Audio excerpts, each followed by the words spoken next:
Welcome, everybody. Carol Farkas, director of the Upstart Crows, and welcome to our second and final performance of Scenes from Othello. So this was our spring production. We started in February, and in March, when COVID shut everything down, we moved to Zoom, and then time just kept going. So we found ourselves adding scenes and getting more ambitious. The entirety of Othello, if you played it uncut, it would be a 4-hour show. We're not that far, but we added quite a few scenes. So you're going to see, all the iconic Othello scenes, and you're going to see enough to make the story work together.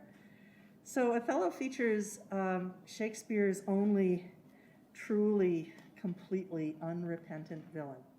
I mean, you could say Richard III is a rotten guy, but in the end, he gets visited by the ghosts of all the people he killed, and he has a very bad moment, and that doesn't happen to Iago.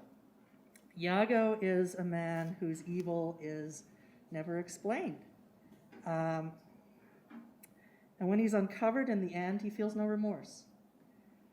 This play, when people talk about it, they talk about the racism in it because Othello is black and Iago destroys him. And a lot of the reasons that he gives for destroying him seem to have to do with his being a Moor from North Africa. But if you listen to Iago, he also hates Michael Cassio because Michael's from Florence. He hates women. Why, we have no idea. He's one of those people who make themselves feel better by making everybody else look bad. So at the end, when we know it's him and everybody knows it's him and they say, "Why, Iago, why did you do this?" He says, "You know what you know." And he has nothing else to say about it, and they take him off to be tortured. But you get the feeling that's not going to produce any answers either. So this is one of those plays, and Shakespeare did a lot of these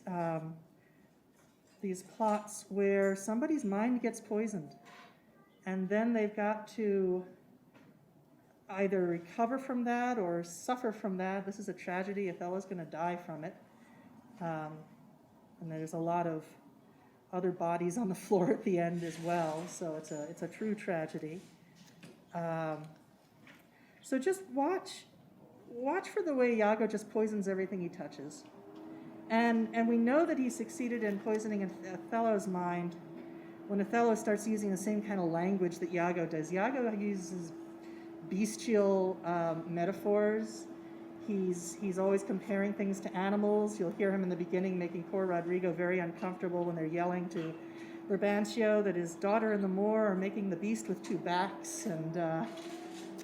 And by Act 3, in what we call the temptation scene, Othello breaks out and he yells, "Goats and monkeys!" And you know his mind has now been sort of co-opted by Iago's, and it's full of the same poisonous, bestial images. So have fun watching all those things. Thank you for coming and supporting this masked, socially distanced outdoor theater experience. You don't get to see a lot of theater these days, so this is truly a gift in so many ways for me, for audience, for the performers, and we're really grateful to be here. Thanks to Gail Mariner and UU Santa Fe. Without UU Santa Fe, we wouldn't be doing this. I can't imagine where we would be doing this. They've been so supportive and helpful. Also, thanks to the Mariner family for all their just logistical support.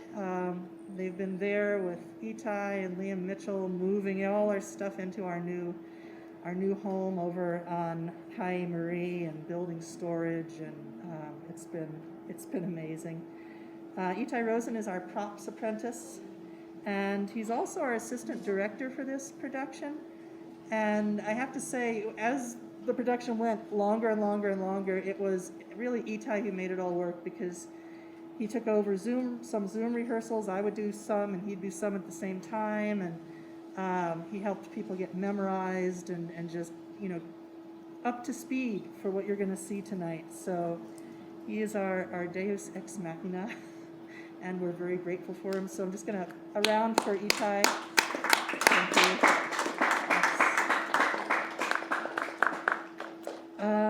There is, I know you've all bought tickets. Junie and John are the only ones whose ticket money is actually going to reach us.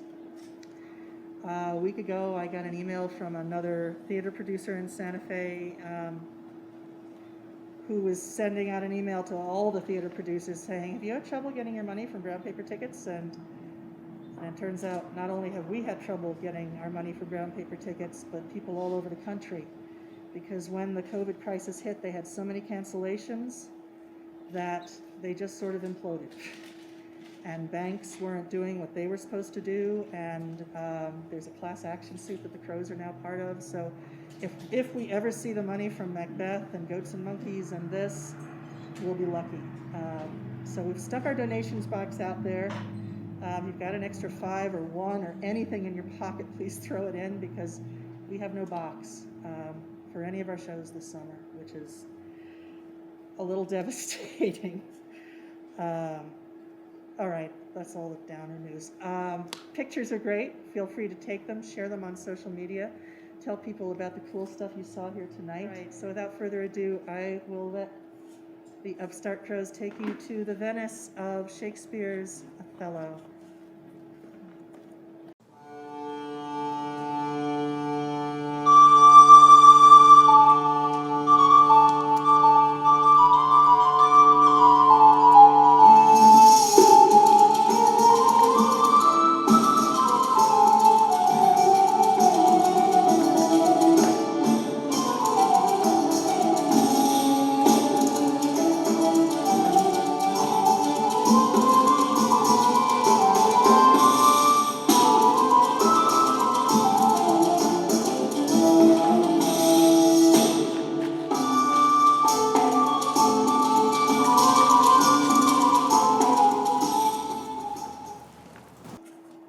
Never tell me. I take it much unkindly that thou, Iago, who hast had my purse, as if the strings were thine, shouldst known of this. But you'll not hear me.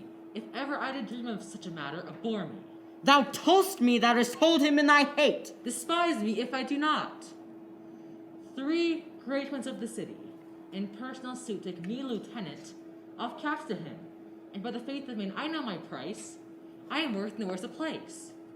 But he, as loving his own pride and purposes, evades them with a bombast circumstance, horribly stuffed with epithets of war, none suits my mediators. For certes, says he, I have already chosen officer. And what was he? Forsooth, a great arithmetician, one Michael Cassio, a Florentine, a fellow almost damned and a fair wife, that never set a squadron in the fields, nor the division of the battle more than a spinster, unless the bookish theoric wherein the tongue of councils can propose as masterly as he, mere prattle without practice all his soldiership. He, sir, had the election, and I, of whom his eyes have seen the proof, at Rhodes, at Cyprus, and other ground Christian heathen, must he be lead and calmed by debtor and creditor. This countercaster, he in good time must his lieutenant be, and I bless the mark as more ships ancient. By heaven, I would rather have been his hangman. Why, there's no remedy, just the curse of service. Preferment goes by letter and affection, not by old gradation where each second is heir to the first. Now, sir, be judge to yourself, whether I in any just term am find to love the more. I would not follow him then. Oh, sir, content you. I follow him to serve my turn upon him. We cannot all be masters, nor all masters cannot be truly followed. You may mark many a duteous and knee-crooking knave, that, doting on his own obsequious bondage, wears out his time, much like his master's ass, for not but provender, and when he's old, cashiered. But me, such honest knaves. Others there are, who are trimmed in forms and visages of duty, keep yet their hearts tending on themselves, and throwing by shows of service on their lords do thrive by them. When they have lined their coats, do themselves homage. These fellows have some soul, such one do I profess myself. For to sure as you are Rodrigo, were I the more, I would not be Iago. In following him, I followed myself. Heaven is my judge, not I for love and duty, beseeming so, for my peculiar end. For when the outward act doth demonstrate, the native act and figure of my heart, and compliment extern. Just not long after, I wear my heart upon my sleeve for Das to take it. I am not what I am. What a full fortunes do the thick lips owe if he can carry it thus. Call for father. Rouse him, make after him. Poison his delight, plague him in the streets. Incense our kinsmen, and though he in a fertile climate dwell, plague him with flies. And though his joy be joy, yet there is some chance of vexation on it, as it may lose some color. Here is her father's house. I'll call aloud. Do, with like timorous accent and dire yell, as wind by night negligence, the fire is spied in populous cities. What ho, Brabantio! Senor Brabantio, ho! Awake, what ho, Brabantio! Thieves, thieves! Look to your house, your document, your bags. Thieves, thieves! What is the reason for this terrible summons? What is the matter then? Senor, is all your family within? Are your doors locked? Why, wherefore ask you this? Sir, you are robbed. For shame, put on your gown. Your heart is burst, you lost half your soul. Even now, very now, an old black ram is topping your white ewe. Arise, I say! Awake the sorting citizens of the bell, or else the devil will make a grandsire of you. Arise, I say! What, have you lost your wits? Most reverend senor, do you know my voice? Not I. What are you? My name is Rodrigo. The worse are welcome. I have charged thee not to haunt about my doors, and now in honest plainness thou hast heard me say, my daughter is not for thee. And now in madness, being full of supper and distempering draughts, upon malicious knavery dost thou come to start my quiet? Sir! But thou must needs be sure. My spirit and my place have in their power to make this bitter upon thee. Patience, good sir. What tell'st me of robbing? This is Venice. My house is not a grange. Most grave Brabantio, in simple and pure soul I come to you. Sir, you are one of those that will not God the devil bid you. Because we come to do service and think we are ruffians, you'll have your daughter covered with Barbary horse. You'll have nephews married to you. You'll have corsets for cousins and genets for Germans. What profane wretch art thou? I am one, sir, that comes to tell you that your daughter and the Moor are making the beast with two backs. Thou art a villain. You are a senator. This thou shalt answer. I know thee, Rodrigo. Sir, I will answer anything, but I beseech you, if it be your pleasure and most wise consent, as I partly find it is, that your fair daughter at this odd, even and dull watch of the night, transported with no worse nor better guard than a knave of common hire, a gondolier, to the gross class of a lascivious Moor. If this be known to you and your allowance, we thus have done you bold and saucy wrongs. But, if you know this not, my manners tell me, we have your wrong rebuke. Do not believe from all sense of civility I would thus play and trifle with your reverence. Your daughter, if you have not given her leave, I say again, hath made a gross revolt, tying her duty, beauty, wit, and fortunes in an extravagant and wheeling stranger, of here and everywhere. If she be in her chamber or your house, let loose on me the justice of the state for thus deluding you. Strike on thee, tinder hole! Give me a taper! Call on my people! This accident is not unlike my dreams. Belief of it depresses me already. Light, I say, light! Farewell, for I must leave you. It seems now meet nor wholesome when my place to be productive, so I say shall, against the Moor. For I do know the state, however winsomely this may all with some check, not with safety cast him. For he is embarked with such loud reason to the Cyprus wars, which even now stands in the act that another of his fathom, they have none to lead their business. In which regard, they do hated to do all hell kinds. Yet for necessity of present life, I must show a flag in sign of love. He shall find me led in Sagittary, to raise its search, and there will I be with him. So farewell.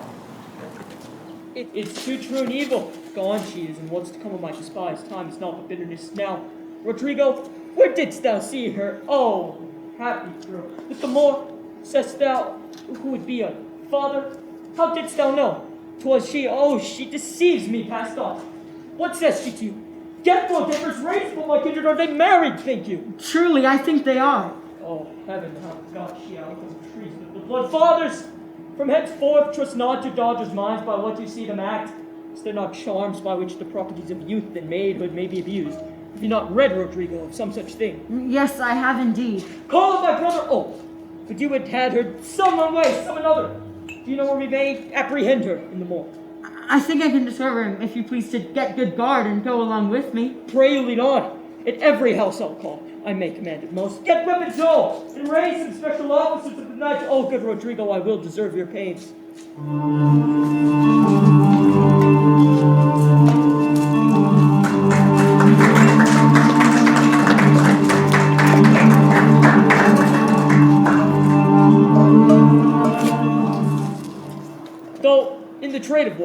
I have slain men, yet do I hold it very stuff of the conscience. To know can drive murder. I lack iniquity, sometimes to do me service. 9 or 10 times I have thought to have yerked him here under the ribs. 'Tis better as it is. Nay, but he prated it. Spoke such scurvy and provoking terms against her honor, that with the little godliness I had, I did full hard forbear him. But I pray you, sir, are you fast married? Be assured of this, that the Magnifico is much beloved, and in his effect hath voice, potential. As double the Duke's, he will divorce will put upon him with restraint and grievous the law. With all his might to enforce it on, will give him cable. Let him do his spite. My services which I have done the seniority shall out-tongue his complaints.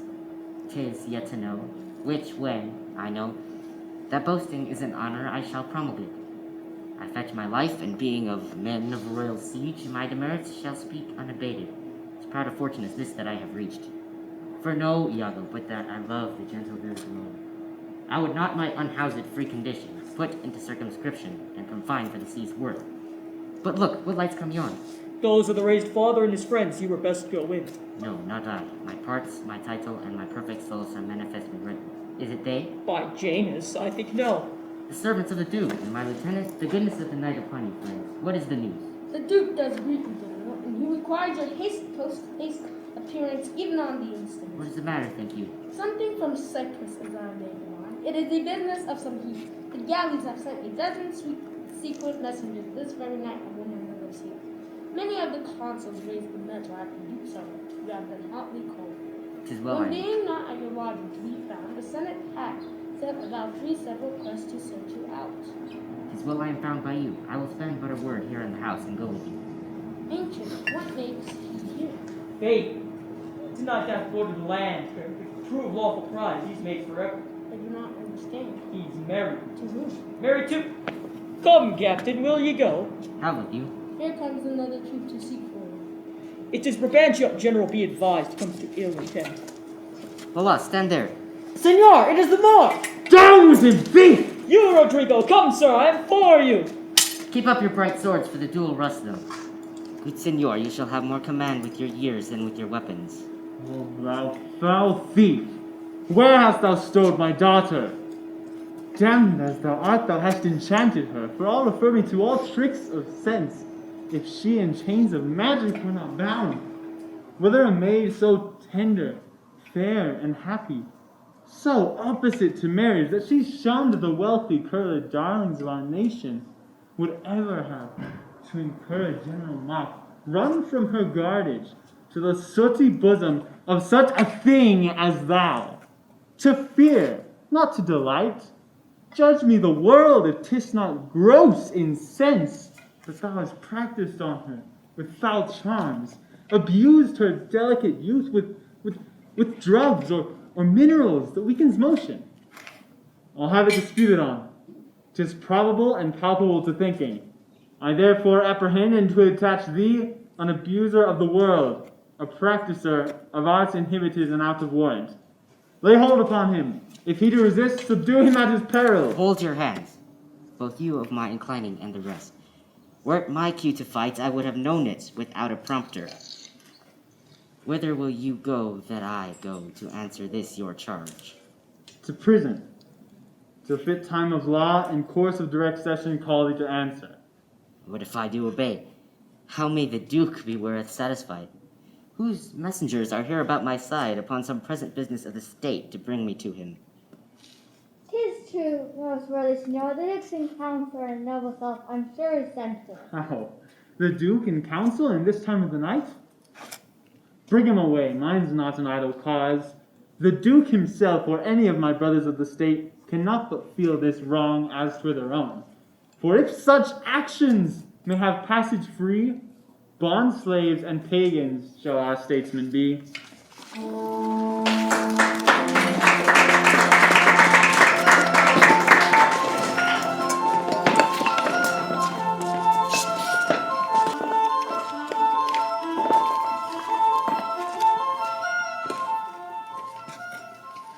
Most potent, grave, and reverend seniors, my very noble and approved good masters, that I have ta'en away this old man's daughter, 'tis most true. And true I have married her. The very head and front of my offending hath this extent no more. Rude am I in my speech, little blessed with the soft phrase of peace. But since these arms of mine hath 7 years' pith, till now some 9 moons wasted, they have used their dearest action in the tented fields. And little of this great world can I speak more than pertains to feats of broils and battles. Therefore little shall I grace my cause in speaking for myself. Yet, by your gracious patience, I will a round unvarnished tale deliver of my whole course of love. What drugs, what charms, what conjuration, and what mighty magic! For such proceedings I am charged withal. I won his daughter.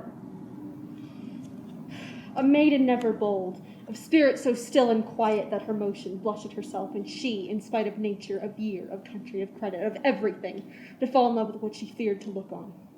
It is judgment maimed and most imperfect, could best perfection so could err. Why this should, against all rules of nature, must be driven to find out of cunning how. Why this should be, I therefore vouch again. For that with some mixtures, powerful o'er the blood, or some dram conjured to this effect, he wrought upon her, without more wider and more over test than these thin habits and poor likelihoods of modern seeming to prefer against him. But Othello, speak. Did you, by indirect or forced courses, subdue and poison this young maiden's affections? Or came it by request? In such a fair question as soul to soul affordeth? I do beseech you, send for the lady to the sagittary. Let her speak of me before her father. If you do find me foul in her reports, the trust, the office I do hold of you, not only take away, but let your sentence even fall upon my life. Fetch Desdemona hither. Ancient, conduct them, for you best know the place. And when she come as truly as to heaven, I do confess these vices of my blood so justly to your grave ears. I'll present how I did thrive in this fair lady's love, and she in mine. Say it, Othello. Her father loved me, oft invited me, still questioned me the story of my life. From year to year, battles, sieges, fortunes that I have passed.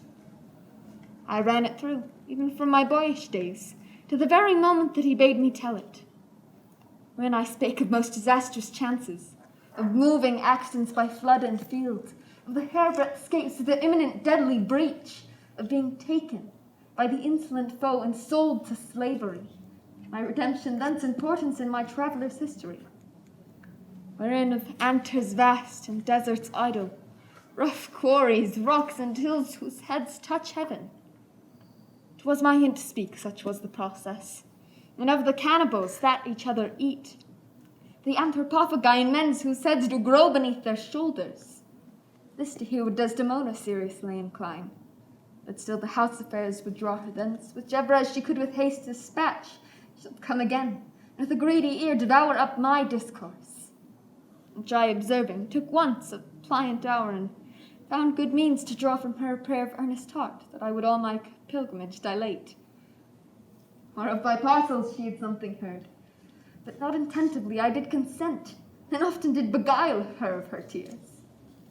And I did speak of some distressful stroke that my youth suffered. My story being done, she gave me for my pains a world of sighs.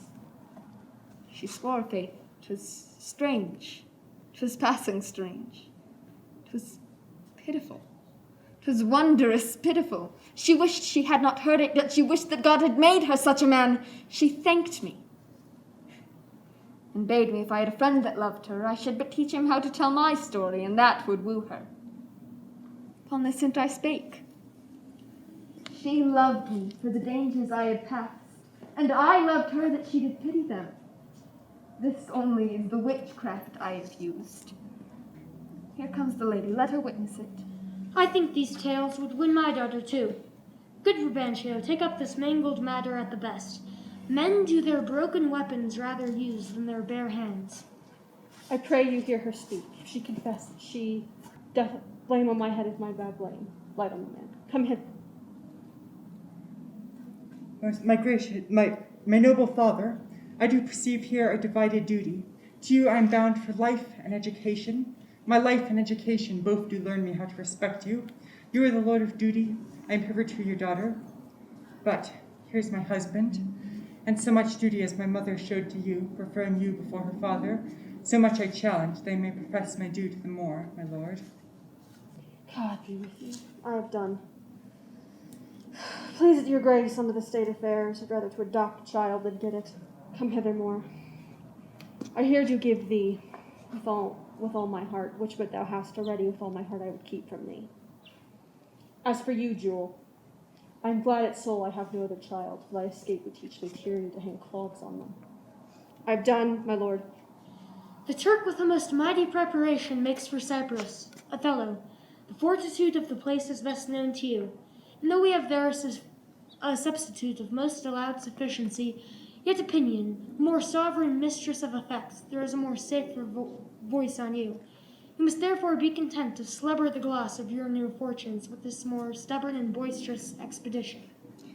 The Tibert custom, most grave senators, hath made the Flintian steel couch of war my thrice-driven bed of down. I do agonize in natural and prompt alacrity. I find in hardness and do undertake this present war against the Ottomites, humbly therefore bending to your state. I crave fit disposition for my wife, to reference of place and exhibition, with such accommodations and besort as levels with her breeding. Why, it's your father's. I will not have it so. Nor I. Nor would I there reside to put my father in impatient thoughts by being in his eye. Most gracious Duke, to my unfolding lend your prosperous ear, that I might find a charter in your voice to assist my simpleness. What would you, Desdemona? That I love the more, to live with him, my downright violence and storm of fortunes may trumpet to the world, my heart subdued even to the very quality of my lord. I saw Othello's visage in his mind, and to his honours and his valiant parts did I my soul and fortunes consecrate, so that, dear lords, if I be left behind a moth of peace, and he go to the war, the rights for why I love him are bereft me, and I a heavy interim shall support by his dear absence. Let me go with him. Be it as you shall privately determine, either for her staying or going. The affair cries haste, and speed must answer it. You must away tonight. With all my heart. Iago, What sayest thou, noble heart? what shall I do, think'st thou? Why, go to bed and sleep. I will incontinently drown myself. If thou dost, I shall never love thee after. Why, thou silly gentleman? It is silliness to live when to live is torment. Then have we a prescription to die when death is our physician. Oh, villainous, I have looked upon the world 4 times 7 years, and since I could distinguish betwixt a benefit and an injury, I never knew a man that knew how to love himself. I would say I'd drown myself for the love of a guinea hen. I'd change my humanity for a baboon. What shall I do? I confess 'tis my shame to be so fond, but it is not in my virtue to amend it. Virtue? Fig! 'Tis in ourselves that we are thus or thus. Our bodies are our gardens, to which our wills are gardeners. If the balance of our lives have but one scale of reason to poise another as sensuality, the blood, the baseness of our very lives would conduct us to most preposterous conclusions. But we have reasons to cool our raging motions, our carnal stings, our unbitted lust. Whereof I see this that you call love to be a sect or scion. It cannot be. It is merely a lust of the blood and a permission of the will. Come, be a man. Drown thyself. Drown cats and blind puppies. I profess me thy friend, and I am knit to thy deservings with cables of perdurable toughness. I could never better stead thee than now. Put money in thy purse. Follow thou the wars. Defeat thy favour with usurped beard. I say, put money in thy purse. It could not be long that Desdemona should continue her love to the Moor, nor he his to her. It was a violent commencement in her, and thou shalt see an answerable sequestration. These Moors are changeable in their wills. The food that to him is now as luscious as locusts shall shortly be as bitter as Colinquintida. She must change for youth, and when she is sated with his body, she will find the heir of her choice. Therefore, Put money in my purse. if thou wilt need damn thyself, do it in a more delicate way than drowning. Make all the money thou canst. If sanctimony and frail vow betwixt an erring barbarian and a supersubtle Venetian be not too hard for my wits, and all the tribes of hell, thou shalt enjoy her. Therefore, make money. A pox of drowning thyself, it is clean out of the way. Seek rather to be hanged, encompassing thy joy, than to be drowned and go without her. Wilt thou be fast to my hopes if I depend on the issue? Thou art sure of me. Go, make money. I have told thee oft, and I retell thee again and again. I hate the Moor. My cause is hearted. I have no less a reason. Let us be conjunctive in our revenge against him. If thou canst cuckold him, thou dost thyself a pleasure, me a sport. There are many events in the womb of time which will be delivered. Traverse, go, provide thy money. We'll speak of this tomorrow. Adieu. Where shall we meet in the morning? At my lodging. I will be with thee betimes. Go to, farewell. Do you hear, Rodrigo? What say you? No more of drowning, do you hear? I am changed. I'll sell all my land. Go to, farewell, and put money enough in thy purse. Thus do I ever make my fool my purse. For I mine own gain knowledge should profane, if I would time expend with such a snipe. But for my sport and profits, I hate the Moor, and 'tis thought abroad that twixt my sheets he has done my office. I know not if it be true, but I for mere suspicion in that kind will hold for surety. He holds me well, the better shall my purpose work on him. Cassio is a proper man. Let me see now, to get his place and to plume up my will in double knavery. How? Let's see. After some time, to abuse Othello's ears that he is too familiar with his wife. He hath a person and is smooth disposed to be suspected, framed to think woman false. The Moor is of a free and open nature that thinks men honest that but seem to be so, and will as tenderly be led by the nose as asses are. I have it, 'tis engendered. Hell and night must bring this monstrous birth to the world's light.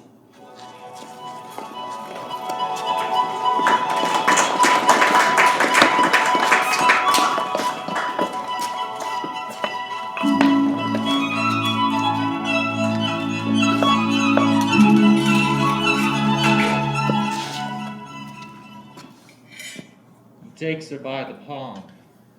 Aye, well said, whisper. With as little a web as this, I will ensnare as great a fly as Cassio. Aye, smile upon her do. I will gibe thee in thy own courtship. You say true, 'tis so indeed.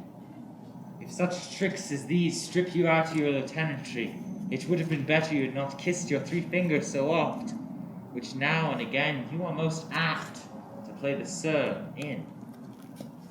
Very good, well kissed and excellent courtesy. 'Tis so indeed. Yet again your fingers to your lips, would they were clyster pipes for your sake. More, I know his trumpet. 'Tis surely so. Let's meet him and receive him. Lo, where he comes.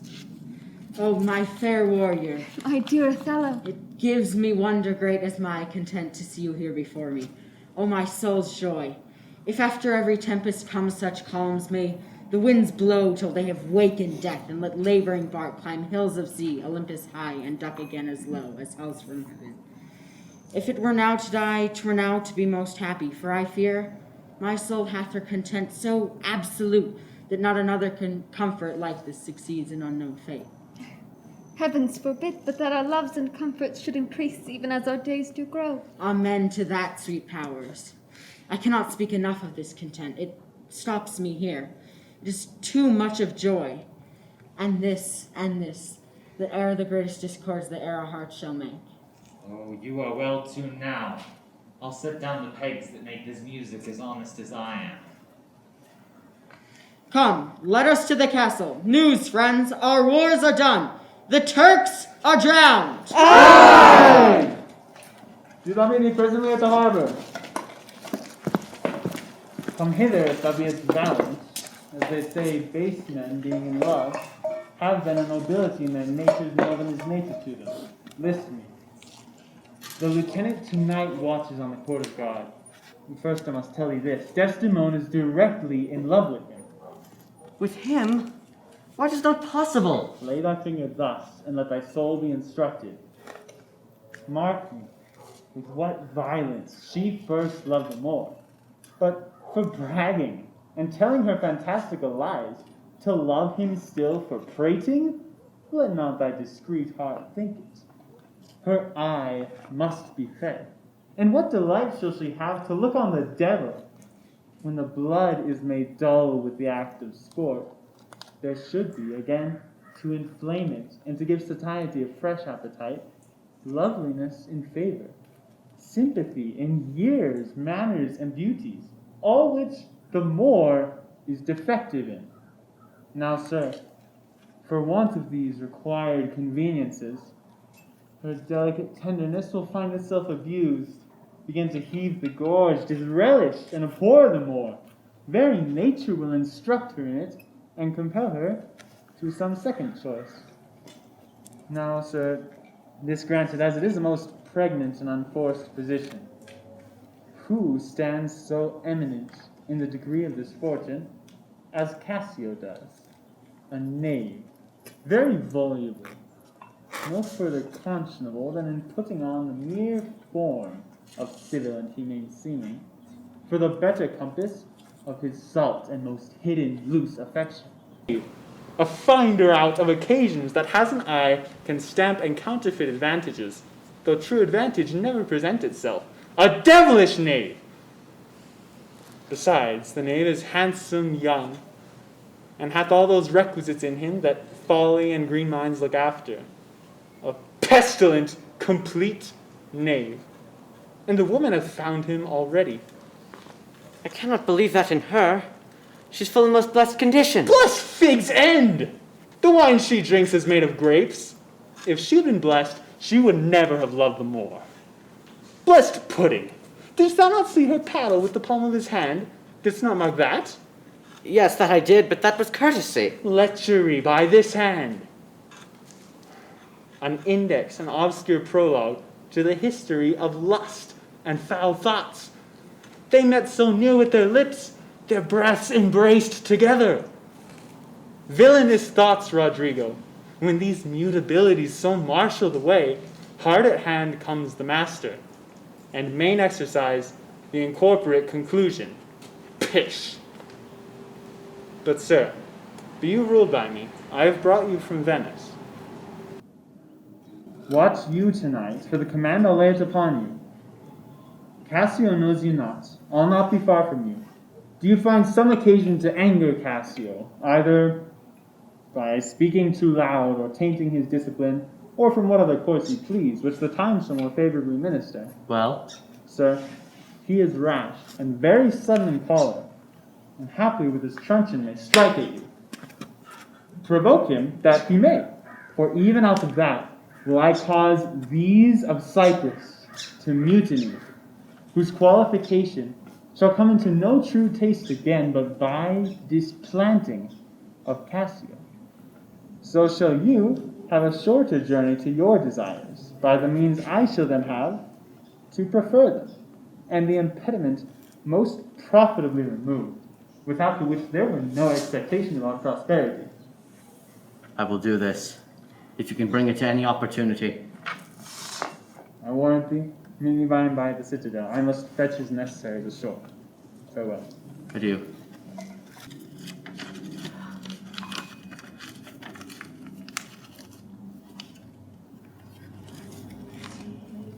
That Cassio loves her, I do well believe it. That she loves him, 'tis apt and of great credit. The more, albeit I endure him not, is of a constant, loving, noble nature. And I dare think he'll prove to Desdemona a most dear husband. Now, I do love her too, not out of absolute lust, though peradventure I stand content for his greatest sin, but partly led to die at my revenge, for that I do suspect the lusty Moor hath leaped into my seat, the thought whereof doth like a poisonous mineral gnaw at my inwards, and nothing can or shall contempt my soul until I am evened with him. Wife, for wife. Or failing so, at which I put the more, at least, into a jealousy so strong that judgment cannot cure. Which thing to do if this poor trash of Venice, whom I do trace for his quick hunting, stands the putting on? I'll have our Michael Cassio on the hip, abuse him to the more in the right garb, for that I do fear Cassio with my night cape too. Make the Moor thank me, love me, and reward me for making him egregiously an ass, practicing upon his peace and quiet, even to madness. 'Tis here, but yet confused. Knavery's plain face is never seen till used.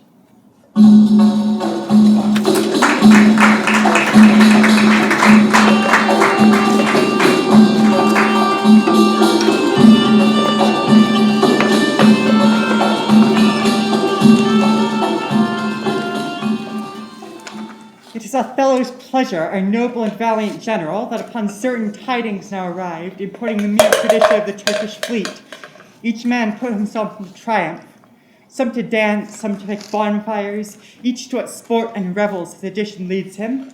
For beside these beneficial news is the celebration of his nuptial, so much was his pleasure should be proclaimed. All offices are open, and there is full liberty of feasting from this present hour of 5 to the bell of toll 11. Bless the Isle of Cyprus, our noble general, Othello! Aye! Good Michael, look you to the guard tonight. Let's teach ourselves the honorable stop not to outsport discretion. Iago hath direction what to do, but notwithstanding with my personal eye will I look to it. Iago is most honest. Michael, good night. Tomorrow at your earliest, let me have a speech with you. Come, my dear love, the purchase may be the first start to ensue. The profits yet to come between me and you. Good night. Welcome, Iago. We must to the watch. Not this hour, Lieutenant. 'Tis not yet 10 of the clock. Our general cast us thus early for the love of his Desdemona, who let us not therefore blame. He hath not yet made a wanton the night with her, and she is sport for Jove. She's a most exquisite lady. And I'll warrant her full of game. Indeed, she's a most fresh and delicate creature. What an eye she has! Methinks it sounds a parley too. Provocation. An inviting eye, and yet methinks right modest. And when she speaks, is it not an alarm to love?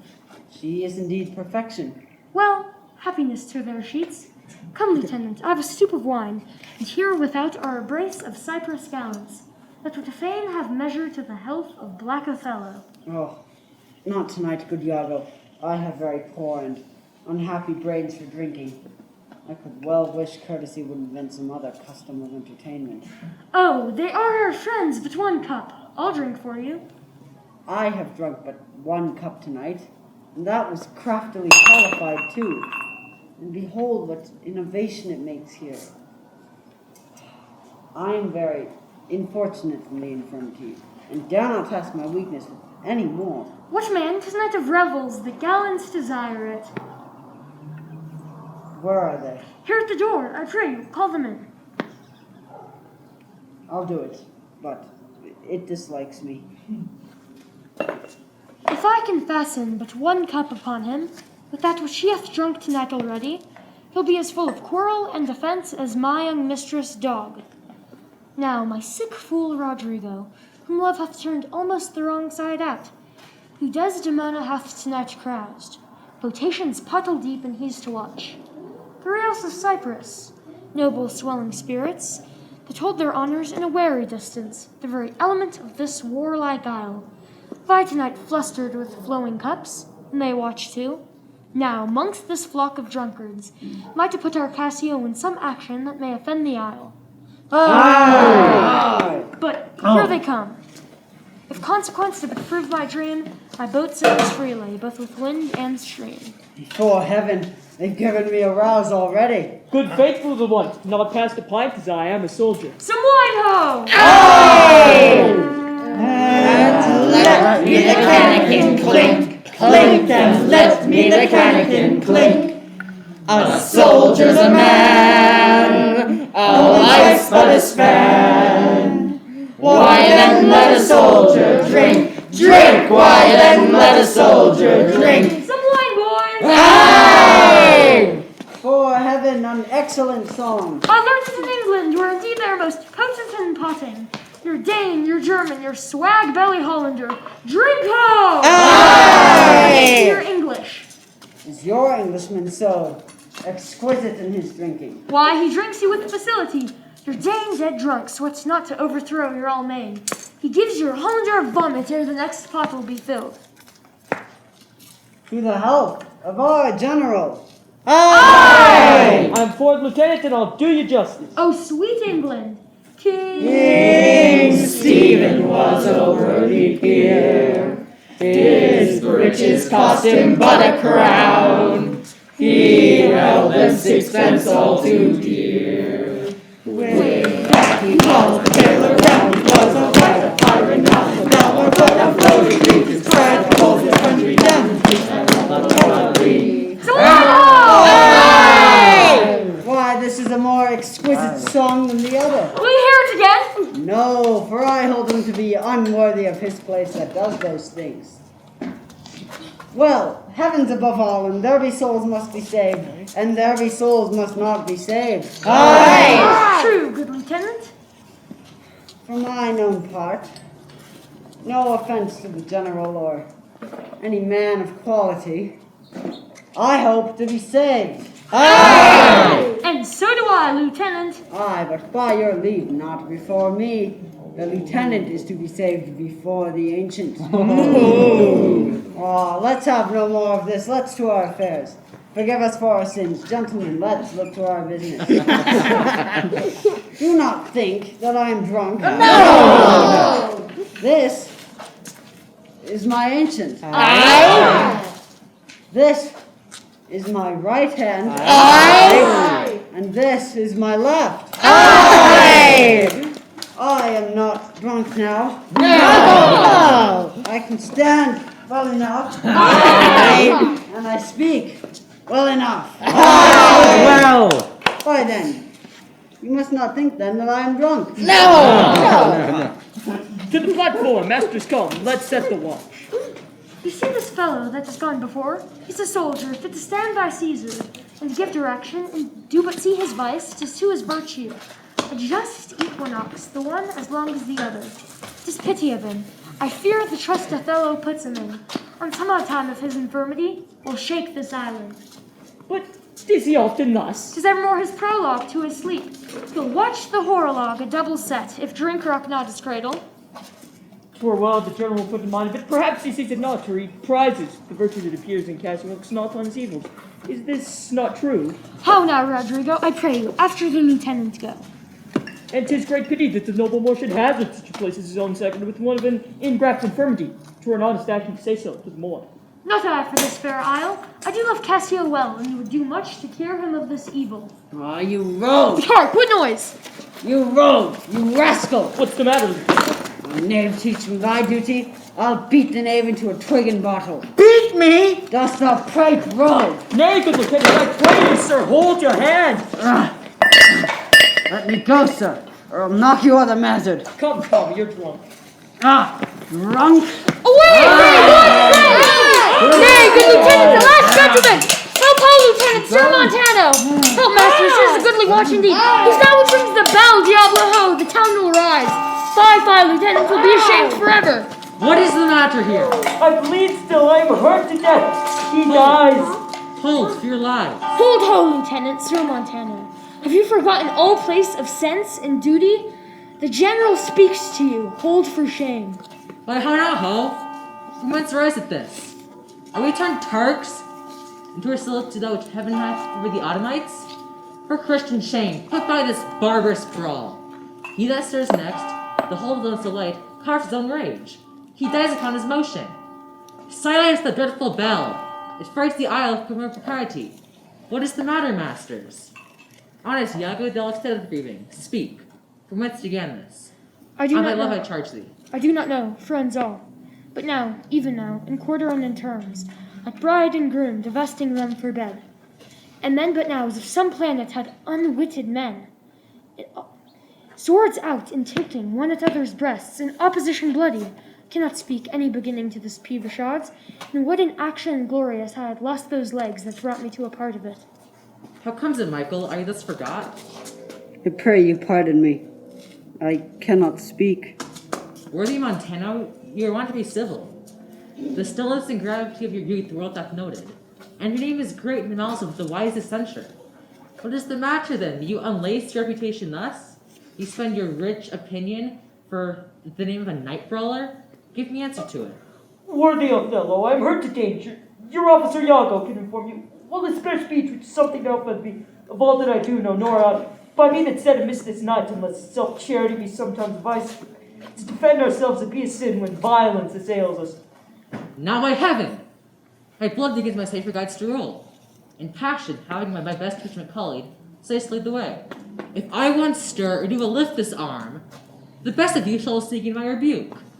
Give me to know how this foul rout began, who set it on, and he that is approved of this offense, though he had twinned with me, born on the birth, shall lose me. What, in a town of war, yet wild, the people's hearts brimful of fear, of private and domestic quarrel? In the court and night and guard of safety? 'Tis monstrous, Iago, what began it? If partially affined or league in office, thou dost deliver more or less the truth. Thou art no soldier! Touch me not so near. I'd rather have this tongue cut from my mouth than chid it to offense to Michael Cassio. If I persuade myself to speak the truth, shall nothing wrong him. This it is, General. Montano and myself being in speech, there comes a fellow crying out for help, and Cassio following him with a determined sword to execute upon him. Sir, this fellow steps into Cassio and entreats his pause. Myself the crying fellow did pursue, lest by his clamour as it so fell out, the town might fall of fright. He, swift of foot, outran my purpose, and I returned then rather to hear the clank and fall of swords, than Cassio high on oath, which till tonight I near might say before. When I came back, for this was brief, I found them close together, a blow and thrust, even as again they were, when you yourself did part them. More of this matter cannot I report, but men are men. The best you sometimes forget. No, Cassio did some little wrong to him, as men in rage strike those that wish them best. Yet surely Cassio, I believe, received from him that bled some strange indignity, which patience could not pass. I know. Thy love and honesty doth mince this matter, making it light to Cassio. Cassio, I love thee, but never more be an officer of mine. Look if my gentle luck be not raised up. I'll make thee an example. What's the matter, dear? All's well, sweetie. Come away to bed. Sir, if fear hurts, myself will be your surgeon. Lead him off. Honest Iago, looketh care about the town, and silent close to this vile brawl distracted. Come here, Simona. 'Tis the soldier's life, to have their balmy slumbers wake the strife. What are you hurt, Lieutenant? I past all surgery. Merry heaven forbid. Reputation. Reputation. Reputation. Oh, I have lost my reputation. I have lost the immortal part of myself, and what remains is bestial. My reputation, Iago, my reputation. As I'm an honest man, I had thought you had received some bodily wound. There's more sense in that than in reputation. Reputation is an idle, most false imposition, oft got without merit and lost without deserving. Why, you have lost no reputation at all, unless you repute yourself such a loser. What, man, there are more ways to recover the general again. You are but now cast in his mood, punishment more in policy than in malice, even so as one would beat an offenseless dog, or affright an imperious lion. Sue to him again, and he's yours.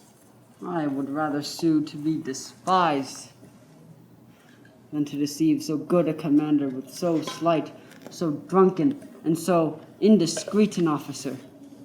Drunk, and speak parrot and squabble, swagger, swear, and discourse fustian with one's own shadow?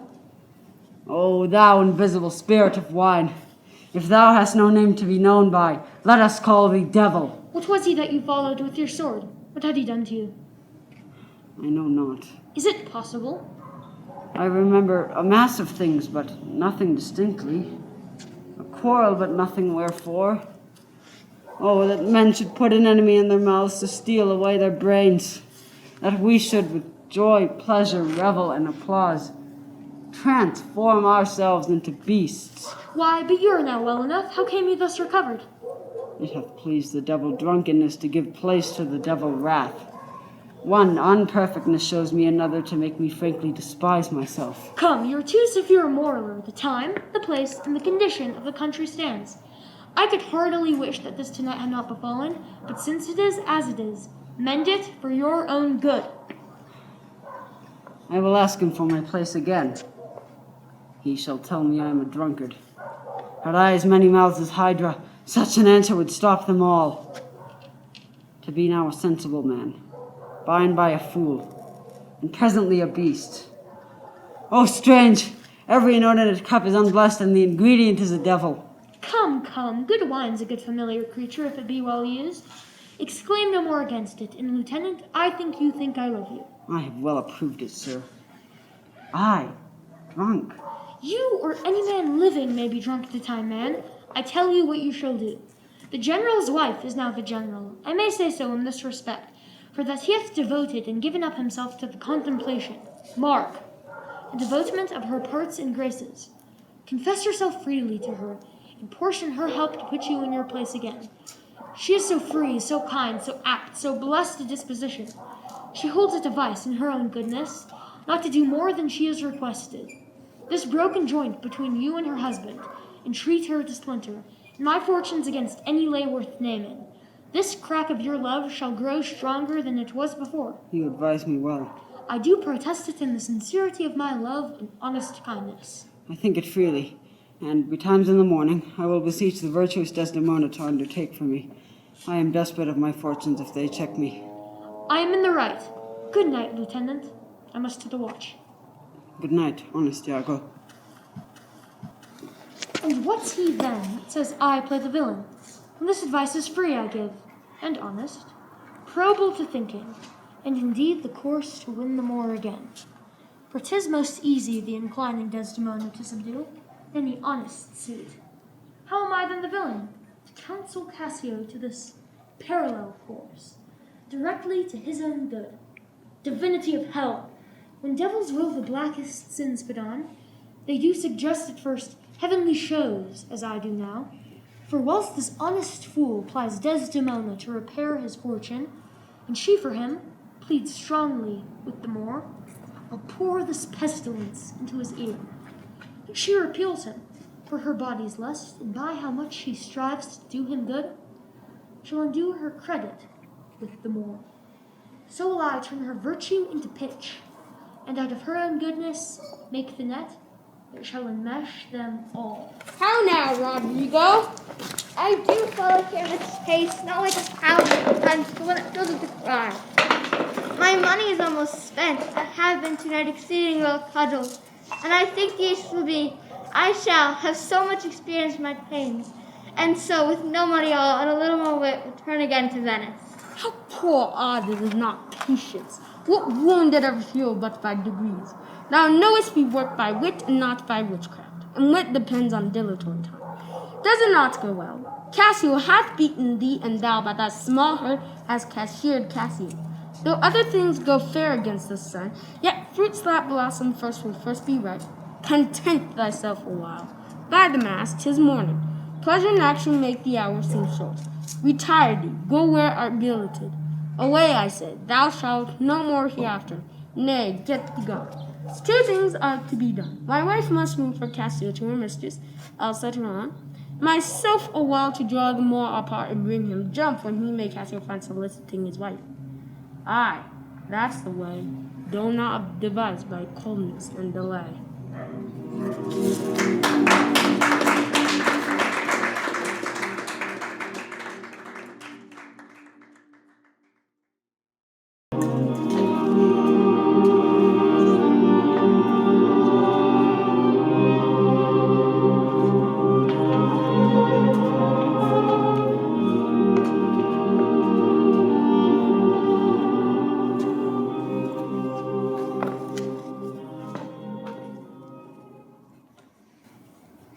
Excellent wretch, perdition catch my soul.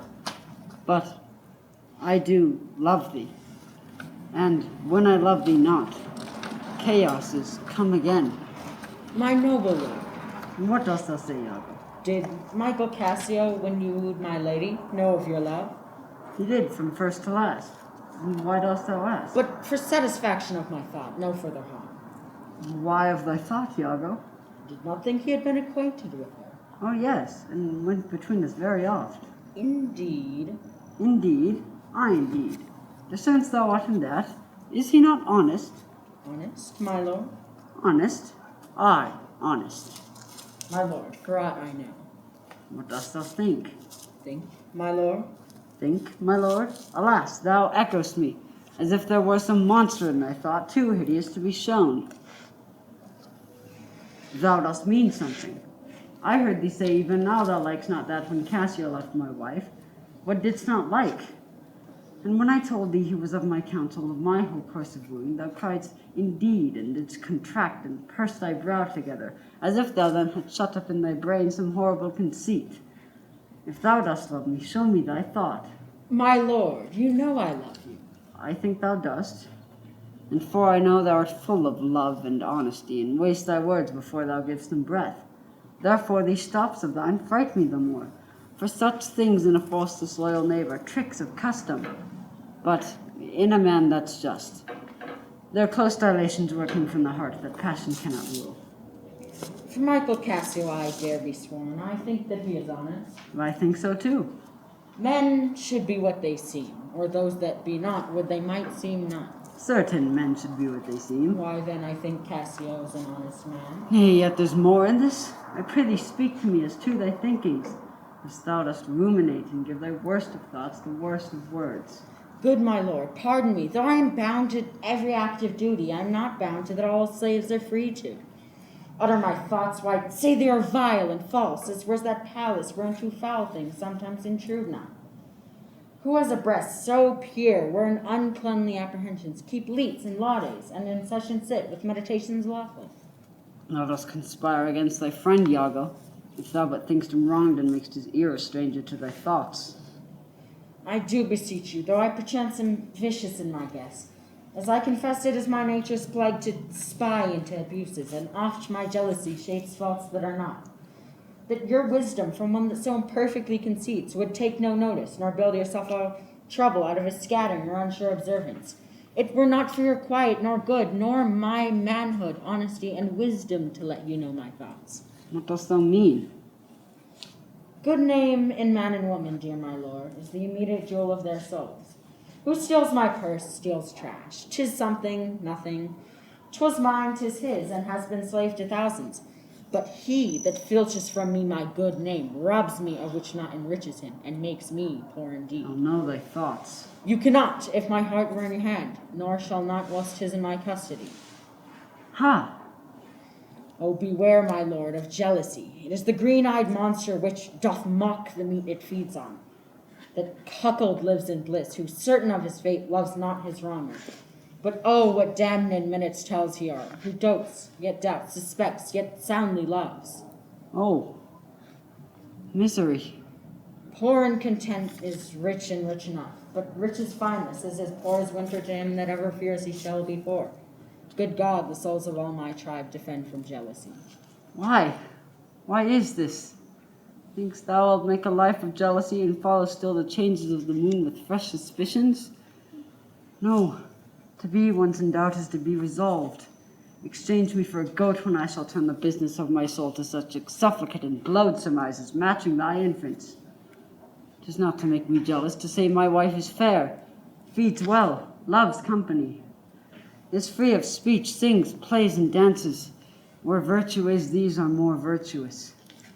Nor for mine own weak merits will I draw the smallest fear or doubt of her revolt, for she had eyes and chose me. No, Iago, I'll see before I doubt. When I doubt, prove, and on that proof there is no more but this. Weigh at once with love or jealousy. I am glad of this, for now I shall have reason to show the love and duty that I bear to you with franker spirit. Therefore, as I am bound to receive it from me, I speak not yet of proof. Look to your wife, observe her well with Cassio, wear your eyes thus, not jealous nor secure. I would not have your free and noble nature out of self-bounty be abused. Look to it. I know our country disposition well. In Venice, they do let God see the pranks they dare not show their husbands. Their best conscience is not to keep it undone, but to leave it unknown. Dost thou say so? She did deceive her father, marrying you, and when she seemed to shake and fear your looks, she loved the most. And so she did. Why, go to then. She that so young could give out such a seeming to steal her father's eyes close as oak. He thought 'twas witchcraft, but I much too blame. I humbly do beseech you of your pardon for too much loving you. I am bound to thee forever. I see this hath a little dashed your spirits. Not a jot, not a jot. Trust me, I fear it has. I hope you will consider what is spoke comes from my love. I see you're moved. I am to pray you not to strain my speech to grosser issues, nor to larger reach than to suspicion. I will not. Should you do so, my lord, my speech should fall into such vilest success, which my thoughts aimed not. Cassio's my worthy friend, my lord. I see you're moved. No, not much moved. I do not think but Desdemona's honest. Long live she so, and long live you to think so. And yet how nature, erring from itself. Aye, there's a point, as to be bold with you, not to affect many proposed matches of her own clime, complexion, and degree. Whereto we see in all things, nature tends.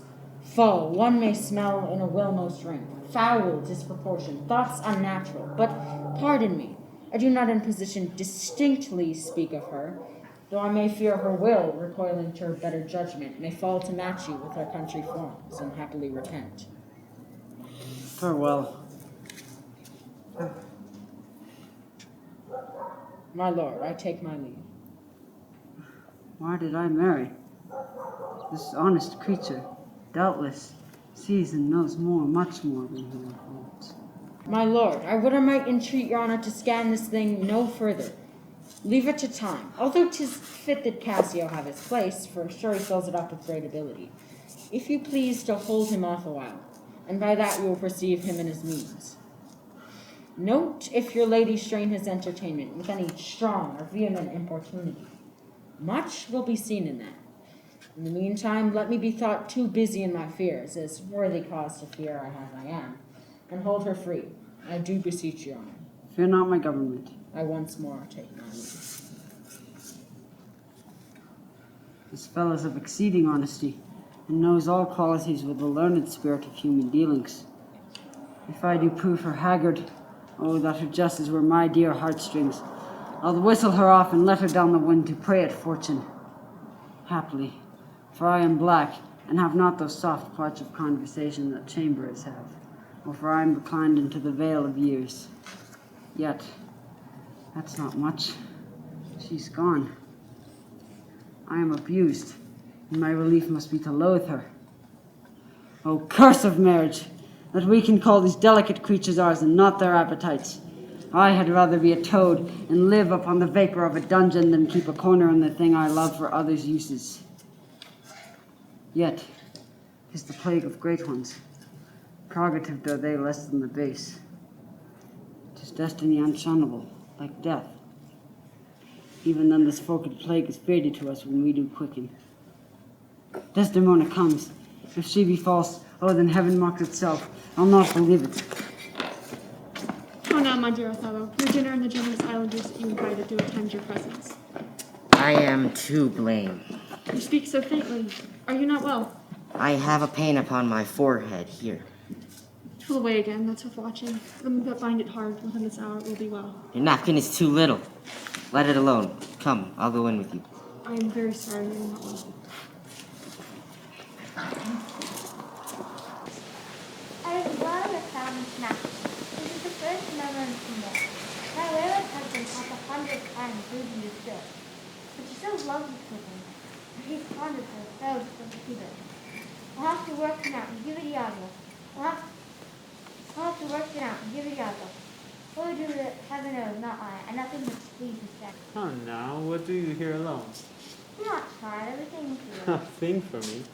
It is a common thing Huh? to have a foolish wife. Who's at all? What do you do now for the same thing? What handkerchief?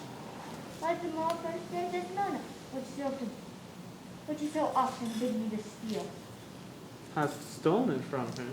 No, face, that's nothing negligence. You should be I being scared. Look, here it is.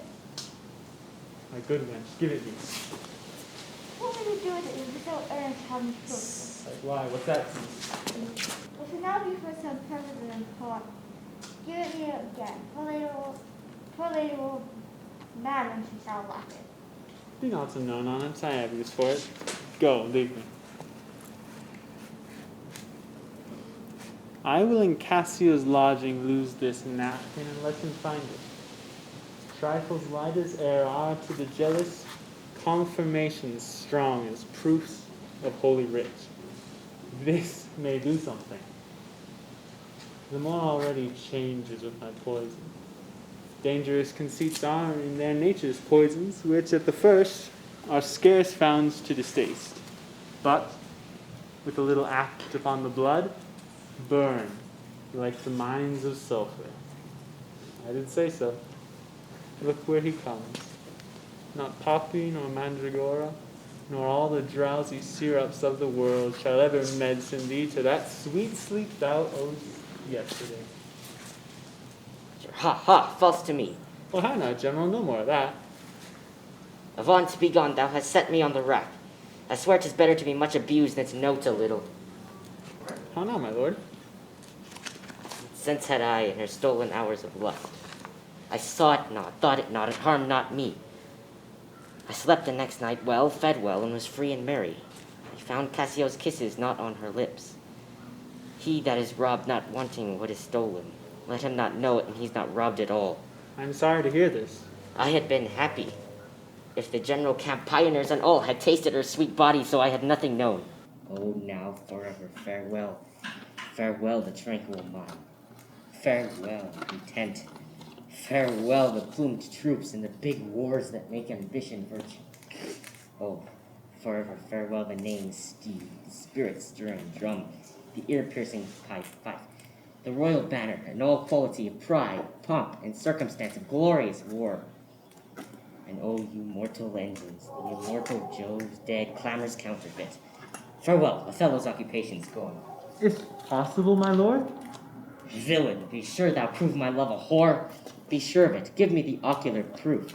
Or by the worth of mine eternal soul, thou hast been better have been born a dog than answer my waked rap. It's come to this? Make me see it, or at least so prove it that the probation bear no hinge, or loop to hang a doubt on or woe upon thy life. My noble lord. Thou dost slander her and torture me. Never pray more. Abandon all remorse. On horror's head horrors accumulate. Do deeds to make heaven weep. For nothing canst thou to damnation add greater than that. Oh, grace. Oh, heaven forgive. Are you a man? Have you a soul or sense? God be with you. Take mine office. Oh, wretched fool that lives to make thine honesty a vice. Oh, monstrous world. Take note, O world. To be direct and honest is not safe. I thank thee for this profit, and from hence I'll love no friend, since love breeds such offense. Nay, stay, thou shouldst be honest. I should be wise, for honesty's a fool, and loses that it works for. By the world, I think my wife to be honest, and think that she is not. I think that thou art just, and think that thou art not. I'll have some proof. Her image that was once as fresh as Dian's visage is now begrimed and black as mine own face. If there be cords or knives, poison or fire or suffocating streams, I'll not endure it. Would I were satisfied! I see, sir, you are eaten up with passion. I do repent me that I put it to you. You would be satisfied? Would, nay, I will. And may, but how? How satisfied, my lord? Would you, the supervisor, grossly gape on? Behold her topped? Death and damnation. To a tedious difficulty, I think, to bring them to that prospect. Why, damn them then, if ever mortal eyes do see them bolster more than their own. What then? How then? What shall I say? Where is satisfaction? It is impossible you should see this. Were they as prime as goats, as hot as monkeys, as salt as wolves in pride, and fools as gross as ignorance made drunk? And yet, if imputation and strong circumstance, which leads directly to the door of truth, will give you satisfaction, You might have it. Give me a living reason she's disloyal. I do not like the office. But since I entered in this cause so far, tricked to it by foolish honesty and love, I will go on. I lay with Cassio of late, and being troubled with a raging tooth, I could not sleep. There is a kind of men so loose of soul that in their sleeps will mutter their affairs. One of this kind is Cassio. In sleep I heard him say, "Sweet Desdemona, let us be wary, let us hide our loves." And then, sir, would he gripe and wring my hand, cry, "Oh, sweet creature," and then kiss me hard, as if to pluck up kisses by the roots that grew upon my lips. Then laid his leg over my thigh, and sighed, and kissed, and cried, "Cursed fate that gave thee to the moor." Oh, monstrous, monstrous! Nay, this was but his dream. Nay, but this denoted a foregone conclusion. 'Tis a shrewd doubt, though it be but a dream. And this may help to thicken other proofs that do demonstrate thinly. I'll tear her all to pieces. Nay, yet be wise. Yet we see nothing done. She may be honest yet. Tell me about this. Have you not sometimes seen a handkerchief spotted with strawberries in your wife's hand? I gave her such a one. 'Twas my first gift. I know not that, but such a one, I'm sure it was your wife's. Did I today see Cassio wipe his beard with? If it be that. If it be that, or any that was hers, it speaks against her with the other proofs. Oh, that the slave had 40,000 lives. One is too poor, too weak for my revenge. Now do I see 'tis true. Look here, Iago. All my fond love, thus do I blow to heaven, 'tis gone. Arise, black vengeance, from thy hollow cell. Yield up, O love, thy crown, and hearted throne to tyrannous hate. Swell bosom with thy fraught, for 'tis of aspects tongues. Be content. Blood, blood, blood. Patience, I say. Your mind perhaps may change. Never, Iago. Like to the Pontic sea, whose icy currents and compulsive course, ne'er retiring ebb, bedews on to the Promontic and the Hellespont. Even so, my bloody thoughts and violent pace shall ne'er ebb back, ne'er ebb to humble love, till that a capable and wide revenge swallow them up. Now by yon marble heaven, in due reverence of a sacred vow, I here engage my words. Do not rise yet. Witness, you ever-burning lights above, you elements that clip us round about. Witness that here Iago doth give up the execution of his wit, hands, heart, to wronged Othello's service. Let him command, and to obey shall be in me remorse. What bloody business ever. I greet thy love, not with vain thanks, but with acceptance bounteous, and will on the instant put thee to it. Within these next 3 days let me hear thee say that Cassio is not alive. My friend is dead, 'tis done at your request. But let her live. Damn her, lewd minx, damn her, come, go with me apart. I will withdraw. Some swift means for the fair devil. Now art thou my lieutenant. I am your own forever.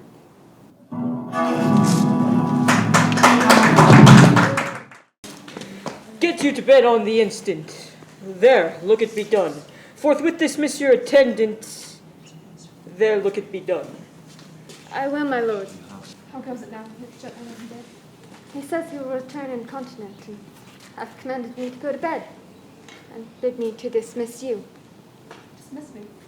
It was his bidding. Therefore, good Amelia, give me my nightly wearing and adieu. We must not now displease him. I would you had never seen him. So would not I. My love doth so prove him that even his stubbornness, his checks, his frowns, prithee unpin me, have grace and favour. I've laid those sheets you bade me. All's one. Good father, how foolish are our minds. I do die before, prithee shroud me in one of these same sheets. Come, you talk.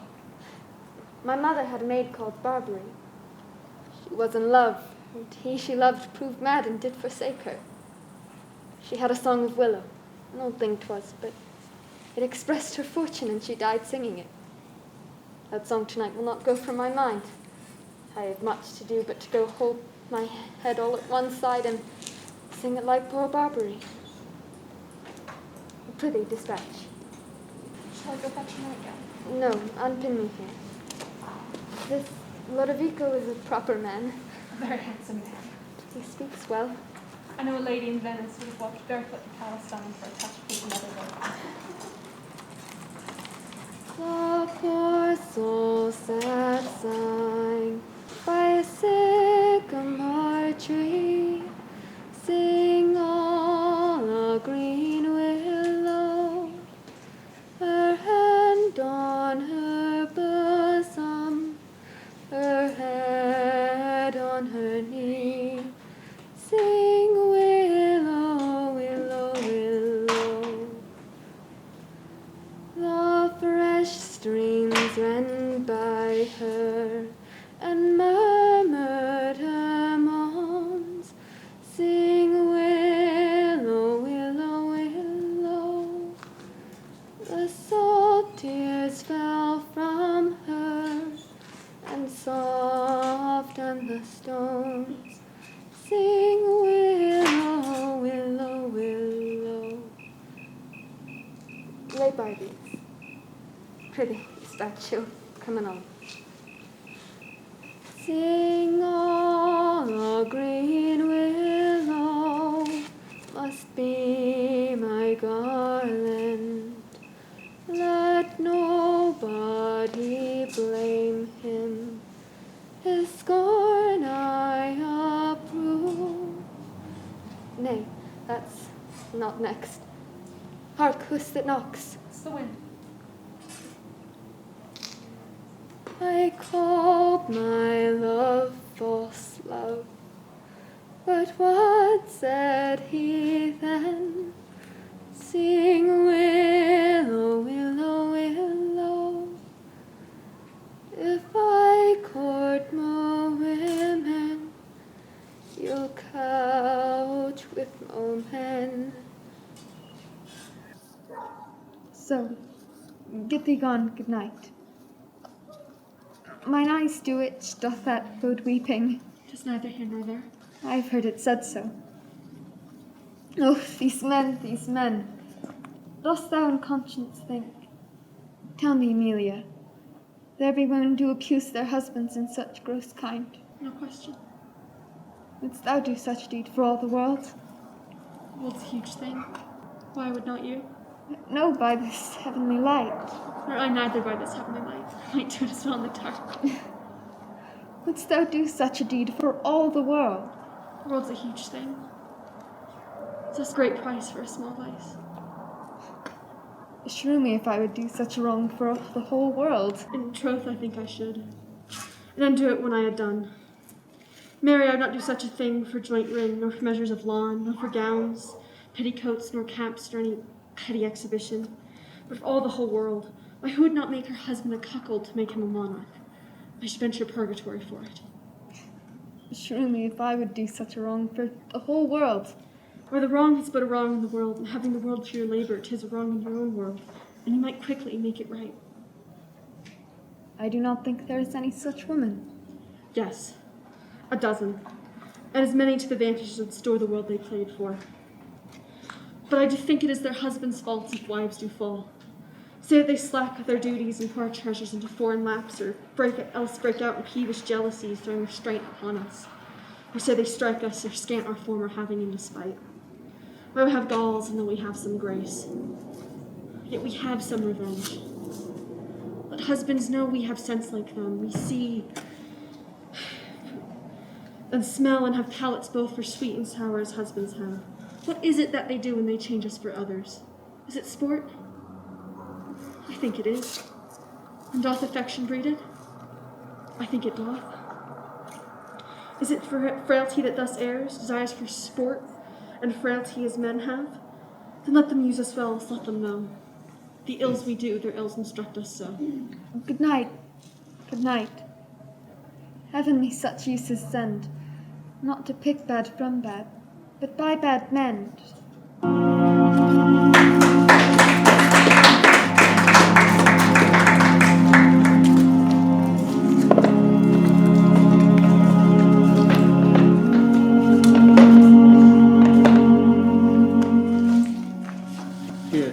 far. Straight will he come. Wear thy good rapier bare, and put it home. Quick, quick, fear nothing, I'll be at thy elbow. It makes us or mars us. Think but that, and fix most firm thy resolution. Be near at hand, I may miscarry in it. Here at thy hand, be bold and take thy stand. I have no great devotion to the deed, but he hath given me satisfying reasons. 'Tis but a man gone. Forth my sword, he dies. I have rubbed this young quat almost to the scent, and he grows angry. Now whether he kill Cassio, or Cassio him, or each to kill the other, every way makes my gain. Live Rodrigo, he calls me to a restitution large of gold and jewels that I bought from him as gifts to Desdemona. This must not be. If Cassio do remain, he hath a daily beauty in his life that makes me ugly.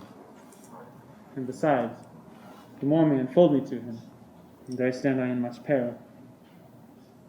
No, he must die, but so. I hear him coming. I know his gait, 'tis he. Then thou diest. That thrust had been my enemy indeed, but my coat is thicker than thou knowest. I'll make proof of thine. Ha! I am slain! I'm maimed forever! Help! Oh, murder! Murder! The voice of Cassio. Iago keeps his word. Oh, villain that I am! It is even so. Help! Oh, light! A surgeon! 'Tis he, O brave Iago, honest and just, that hath such a noble sense of thy friend's wrong now teachest me. Minion, your dear lies dead, and your unblessed fate hides. Strumpet I come, for of my heart those charms, thine eyes are blotted. Thy bed, lust-stained, shall with lust's blood be spotted.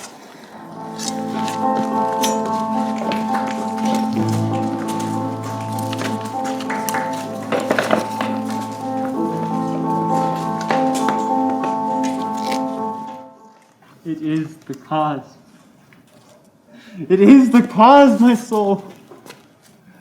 Let me not name it to you, you chaste stars. It is the cause. Yet I'll not shed her blood, nor scar that whiter skin of hers than snow, and smooth as monumental alabaster. Yet she must die, else she'll betray more men. Put out the light, and then put out the light. When I have plucked the rose, I cannot give it vital growth again. It must needs wither. I'll smell thee on the tree. Oh, balmy breath, thou dost almost persuade justice to break her sword. Once more, once more. No. Be thus when thou art dead, and I will kill thee and love thee after. Once more. And that's the last. Ah. So sweet, and is ne'er so fatal. I must weep, yet they are cruel tears. This sorrow is heavenly. It strikes where it doth love. She wakes. Who's there? Othello? Aye, Desdemon. Will you come to bed, my lord? Have you prayed tonight, Desdemon? Aye, my lord. If you bethink yourself of any crime unreconciled as yet to heaven and grace, solicit for it straight. Alack, my lord. What may you mean by that? Well, do it and be brief. I will walk by. I would not kill thy unprepared spirit, no. Heaven forfend, I would not kill thy soul. Talk you of killing? Aye, I do. Then heaven have mercy on me. Amen, with all my heart. If you say so, I hope you will not kill me. And yet, I fear you, for you are fatal then when your eyes roll so. Why I should fear I know not, since guiltiness I know not, but yet I feel I fear. Think on thy sins. They are loves I bear to you. Aye, and for that thou diest. That death's unnatural, that kills for loving. Alack, why gnaw you so on your nether lip? Some bloody passion shakes your very frame. These are portents, but yet I hope they do not point on me. Peace and be still! They will so, what's the matter? That handkerchief which I so loved, and gave thee, thou gavest to Cassio. No, by my life and soul. Send for the man and ask him. Sweet soul, take heed of perjury. Thou art on thy deathbed. I, but not yet to die. Yes, presently. Therefore confess thee freely of thy sin. For to deny each article with oath cannot remove nor choke the strong conception. I do groan with all. Thou art to die. Oh, heaven, have mercy on me. I say amen. And have you mercy too. I never did offend you in my life. Never loved Cassio, but with such warranty of heaven as I might love. I never gave him token. By heaven, I saw my handkerchief in his hand. Oh, virgin woman, thou dost stone my heart, and makest me call what I intend to do a murder, which I thought a sacrifice. I saw the handkerchief. He found it then. Send for him hither, let him confess the truth. He hath confessed. What, my lord? That he hath used thee. How, unlawfully? Aye. He will not say so. No, his mouth is stopped. Honest Iago hath taken order for it. Oh, my fear interprets. What, is he dead? Had all his hairs been lives, my great revenge had stomach for them all. Alas, he is betrayed, I am done. Out, strumpet, weepest thou for him to my face? Oh, banish me, my lord, but kill me not. Down, strumpet! Kill me tomorrow, let me live tonight. Nay, if you strive. But half an hour. Being done, there is no pause. But will I say one prayer? It is too late. My lord, what ho, my lord! What noise is this? Not dead? Not yet quite dead? Heaven, I'm cruel and yet merciful. I would not have you linger in my pain. So. What ho, my lord, Who's there? Oh, good my lord, I would speak a word with you. Yes, 'tis Amelia. By and by. She's dead. Just like she comes to speak of Cassio's death, the noise was high. Huh, no more moving. Still is the grave. Shall she come in where it's good? I think she stirs again. No. Oh, what's best to do? If she come in, she'll sure speak to my wife. My wife? My wife? What wife? I have no wife. Oh, insupportable, oh, heavy hour. Methinks there should be now a huge eclipse of sun and moon, and that the affrighted globe should yawn its alteration. I do beseech you that I may speak with you, oh good my lord. I had forgot thee. Come in, Amelia. Soft, by and by. Let me the curtains draw. Where art thou? What's the matter with thee now? Oh good my lord, yonder's foul murder's done. What, now? But now, my lord. It is the very error of the moon. She comes nearer the earth than she was wont, and makes men mad. Cassio, my lord, hath killed a young Venetian called Rodrigo. Rodrigo killed, and Cassio killed? No, Cassio is not killed. Not Cassio killed. Then murder's out of tune, and sweet revenge grows harsh. Oh, falsely murdered. Alas, what cry is that? That? What? Out and alas, that was my lady's voice. Help, help, oh, help! Oh, sweet lady, speak again. Sweet Desdemona, sweet mistress, speak. A guiltless death, I die. Oh, who hath done this deed? Nobody. I myself. Farewell. Commend me to my kind lord. Oh, farewell. Well, how should she be murdered? Alas, who knows? You heard her say herself, it was not I. She said so. I must needs report the truth. She's like a liar gone to burning hell. 'Twas I that killed her. Oh, the more angel she, and you the blacker devil! She turns to folly, and she was a whore. Thou dost belie her, and thou art a devil! She was false as water. Thou art rash as fire to say that she was false. Oh, she was heavenly true. Cassio did top her. Ask thy husband thus. Oh, I was damned beneath all depths in hell, but that I did proceed upon just grounds to this extremity. Thy husband knew it all. My husband. Thy husband. That she was false to wedlock. Aye, with Cassio. Nay, had she been true, if heaven would make me such another world, of one entire and perfect chrysolite, I'd not have sold her for it. My husband. Aye, it was he that told me on her first. An honest man he is, and hates the slime that sticks on filthy deeds. My husband! What needs this iterant woman? I say thy husband! Oh, mistress, villainy hath made mocks with love. My husband say she was false. He, woman, I say thy husband. Dost understand the word? My friend, thy husband, honest Iago. If he say so, may his pernicious soul rot in half a grain a day. He lies to the heart. She was too fond of her most filthy bargain. Huh? Do thy worst. This deed of thine is no more worthy heaven than thou wast worthy her. Peace, you were best. Thou hast not half that power to do me harm as I have to be hurt. Oh, daughters ignorant as dirt. Thou hast done a deed I care not for thy sword. I'll make thee known though I lost 20 lives. Help, help, oh, help! The more I've killed my mistress, murder! What is the matter, Hannah General? You are come, Iago. You have done well, but men must lay their murders on your neck. What is the matter? Disprove this then if thou beest a man.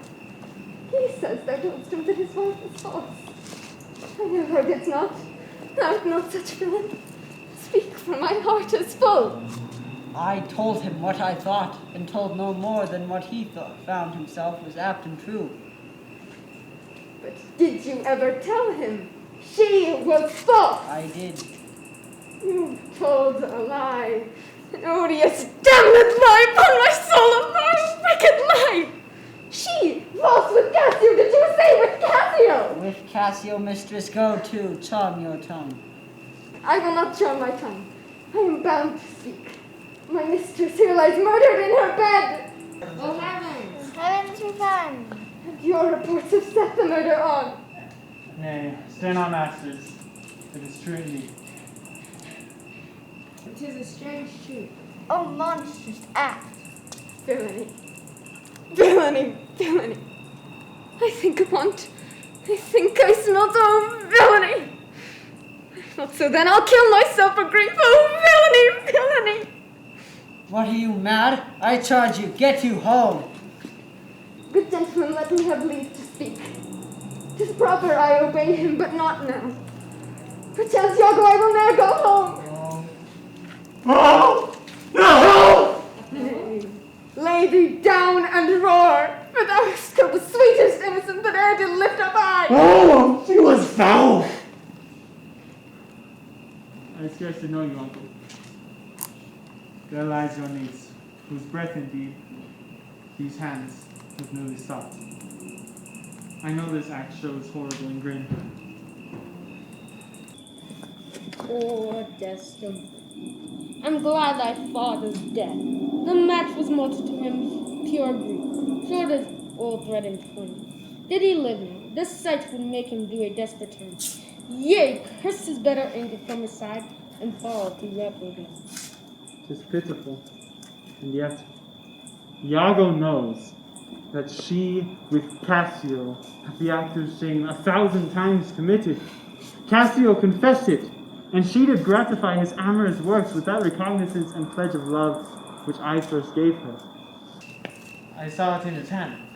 It was a handkerchief, an antique token my father gave my mother. Heaven. Oh, heavenly powers! Please hold your peace.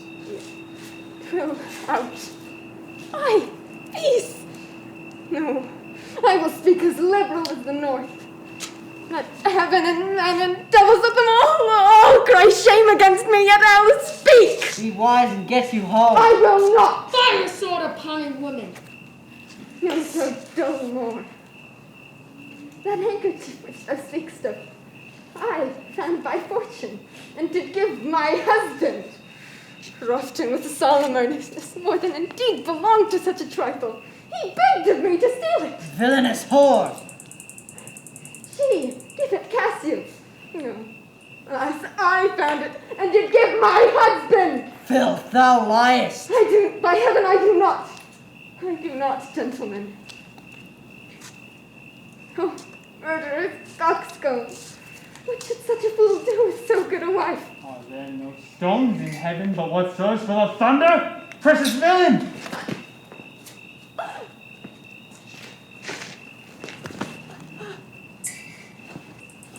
The woman falls. Certainly not killed me. Lay me by my mistress' side. He's gone, but his wife killed. To the notorious villain, take your little business or recover from the wall. Come, God, the door without. Let him not pass to another. I am after the same villain which to the damned slave. I am not valiant neither, but every puny witch against my sword. But why should honor outlive honesty? Let it go all. Hark! Canst thou hear me, lady? I will play the swan and die in music. Sing willow, willow, willow. Oh, she was chaste. She loved thee. Oh, more. So come my soul to bliss, as I speak true. So speaking as I think, alas, I die. I have another weapon in this chamber, which is a sword of Spain, the iceberg's temper. Oh, here it is. Uncle, I must come forth. If thou attempt it, it will cost thee dear. Looking upon me then. Thou hast no weapon, and perforce must suffer. Looking upon me then, and speak with me, or naked as I am, I will assault thee. What is the matter? Behold, I have a weapon. A better never did itself sustain upon a soldier's thigh. I have seen the day that with this little arm and this good sword, I've made my way through more impediments than 20 times your stock. But oh, vain boast, who can control his fate? It's not so now. Be not afraid that you see me weaponed. Here is my journey's end. Here is my butt and very sea mark of my utmost sail. Do you go back dismayed? Just a lost fear? Man but a rush against Othello's breast, and he retires. Where should Othello go? Now, how dost thou look now? Oh, ill-starred wench, pale as thy smock. When we shall meet at Compt, this look of thine will hurl my soul from heaven, and fiends will snatch at it. Cold? Cold, my girl? Even like thy chastity. Whip me, ye devils, from the possession of this heavenly sight. Blow me about in winds, roast me in sulfur, wash me in steep down gulfs of liquid fire. Oh, Desdemona, dead? Desdemona, dead. Oh. Where is this rash and most unfortunate man? That's he that was Othello. Here I am. Where is that viper bringing the villain forth? I look down towards his teeth, but that's a fable. If that thou beest a devil, I cannot kill thee. I bleed, sir, but not killed. I'm not sorry neither. I'd have thee live, for in my sense 'tis happiness to die. O thou Othello, that was once so good, fallen in the practice of a cursed slave, what shall be said to thee? Why, anything. an honorable murderer, if you will, for naught I did in hate, but all in honor. This wretch hath part confessed his villainy. Did you and he consent in Cassio's death? Aye, Dear General, I never gave you cause. I do believe it, and I ask your pardon. Will you, I pray, demand that demi-devil why he has thus ensnared my soul and body? Demand me nothing. What you know, you know. From this time forth, I never will speak word. What, not to pray? Torment will open your lips. Well, thou dost best. Sir, you shall understand what hath befallen, which as I think you know not. Here is a letter found in the pocket of the slain Rodrigo. And here another. The one of them imports that the death of Cassio to be undertook by Rodrigo. Oh, slave! Most heathenish and most gross. Now here's another discontented paper. Rodrigo meant to have sent this damned villain, but that be like he's infamy, I will in the interim came in and satisfied. Oh, how pernicious cases! How came you, Cassio, by that handkerchief? That was my wife.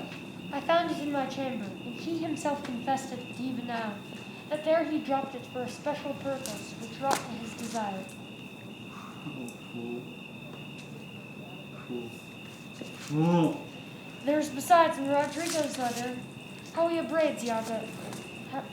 Write me upon the watch whereon it came, that I was cast. Even but now he spake. After long seeming dead, Iago hurt him. Iago set him on. You must forsake this room and go with us. The command is taken off and Cassio rules in Cyprus. The slave, if there be any cutting cruelty that can torment him much and hold him long, it shall be this.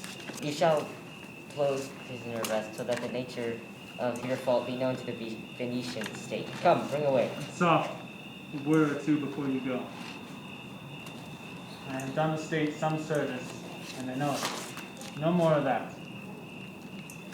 I pray you, when you shall these unlucky deeds relate, speak of me as I am.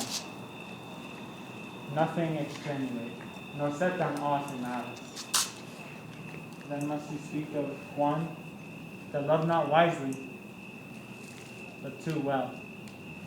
Of one not easily jealous, but being wrought, perplexed in the extreme.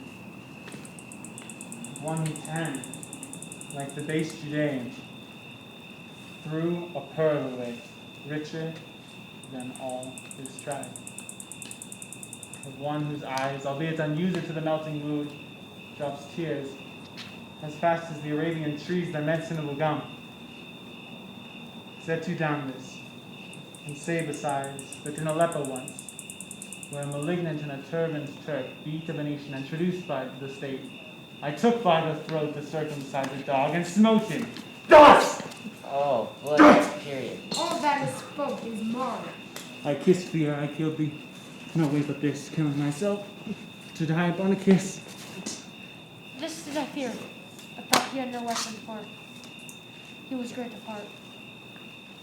Spartan dog, more fell than hunglish anger of the sea. Look on the tragic loading of this bed. This is thy work. The object poisons sight, let it be hid. Gratiano, keep the house and seize upon the fortunes of the Moor, for they succeed unto you. To you, Lord Governor, remains the censure of this hellish doing. Time, the place, the torture, oh enforce it. Myself, straight aboard to the Venetian state, this heavy act, with a heavy heart, relate.